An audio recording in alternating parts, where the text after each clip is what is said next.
Hello friends, welcome back to my channel. আজকে আমরা তোমাদের কাছে তোমাদের রানী ধারাবাহিকের নতুন আপডেট নিয়ে চলে এসেছি।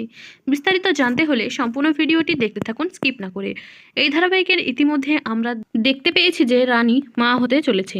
এই কথা শুনে জয় তো অ্যাবর্শনের কথা বলেই দেয় এবং রানী সেটা মানতে পারে না। তারপর দেখা যায় সেখানে দেবযানী আসে এবং দেবযানী রানীকে বলতে থাকে, তুই এভাবে কি করে করতে পারলি আমার সাথে?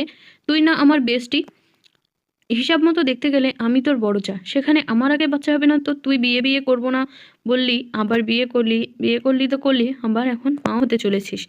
এ কথা শুনে রানী হাসতে থাকে এবং বলতে থাকে, এটা তো অপ্রত্যাশিতভাবে হয়ে গেছে। তারপর দেখা যায় সেখানে দুর্জয় আসে এবং রানী দুর্জয়কে বলে, আমি ডক্টর ভূমি মিত্রের চেম্বারে যাচ্ছি, তুমি কি হসপিটাল যাবার সময় আমাকে একটু ড্রপ করে দিয়ে যাবে?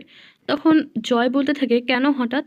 তখন রানী জয়কে বলতে থাকে যে, দেখো আমি ওনার কাছে যাব, ওনাকে ফোন করেছিলাম।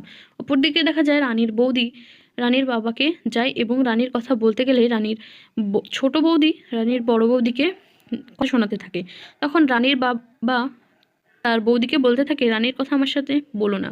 তখন রানীর বৌদি বলতে থাকে, রানী মা হতে চলেছে। এই কথা শুনে রানীর বাবা গলে যায় এবং রানীর পরে একটু মায়াশীল হয়ে পড়ে।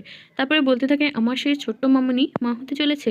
তারপরে দেখা যায় সেখানে রানীর বড়দা আসে এবং রানীর বড় বৌদিকে বকতে থাকে। তখন রানীর বাবা বলতে থাকে, খবরদার সাগর, বড় বৌমাকে আর অত্যাচার করবি না, হাত ছেড়ে দে। অনেকদিন থেকে তোর এই বেয়াদপিটা সহ্য করছি, আমি কিন্তু এখনও তোর শাসন করার ক্ষমতা রাখি তোদেরকে। তারপরে দেখা যায় রানীর ছোটদা বলতে থাকে, তুমি ভুলে যেতে পারো কিন্তু আমি ভুলবো না যে ওই ছেলে আমাদের বলেছিল তোদের ধরে বেঁধে এখানে পেটাবো। তো বন্ধুরা, যদি ভিডিওটি ভালো লাগে লাইক শেয়ার কমেন্ট করে চ্যানেলটিকে সাবস্ক্রাইব করে দেবে। ধন্যবাদ।